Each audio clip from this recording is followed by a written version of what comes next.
বাচ্চা কি সর্দিজনিত রোগে আক্রান্ত? তাহলে আপনাকে বলবো, এই বর্তমানে এই ঠান্ডায় আপনার বাচ্চাকে এবং আপনি নিজে খুব সতর্ক হন এবং তার জন্য অব্যর্থ মেডিসিনাল এই মধুর মধ্যে অনেক ধরনের উপকারী উপাদান রয়েছে। শরীরের ব্যাকটেরিয়া, ভাইরাস, তাছাড়া রোগ জীবাণু প্রতিরোধের জন্য এই মধুর বিকল্প নেই। বাচ্চাকে আপনি চেটে খাওয়াতে পারেন, পাশাপাশি আপনি নিজেও মধু খান। কালো জিরার সঙ্গে মিশিয়ে আপনি এই মধু খেলে শরীরে উপকার পাবেন। ঠান্ডা লাগা, সর্দি, অ্যালার্জি, যত ধরনের আপনার ডিজিজ আছে সেই ডিজিজগুলো ইনশাল্লাহ দ্রুত নির্মূল হয়ে যাবে। ওয়ার্ল্ড হেলথ অর্গানাইজেশন হু সংস্থা বলছে যে বাচ্চাদেরকে কাশি সিরাপ খাওয়ানোর থেকে মধু খাওয়ানো অনেক উত্তম।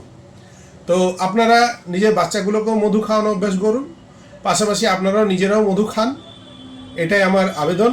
এটা আপনার উড়িষ্যা মেদিনীপুর রিজনের চাক ভাঙা মধু। আপনারা এই মধু খেতে পারেন নিঃসন্দেহে, এবং আপনারা নিজেরাও ট্রাই করতে পারেন। এর ইমপিউরিটি, এই বিশুদ্ধতা আপনার তুলনাহীন। আপনারা নিজে খেয়ে টেস্ট করতে পারেন। অসাধারণ মধু। আসসালামু আলাইকুম ওয়া রাহমাতুল্লাহ।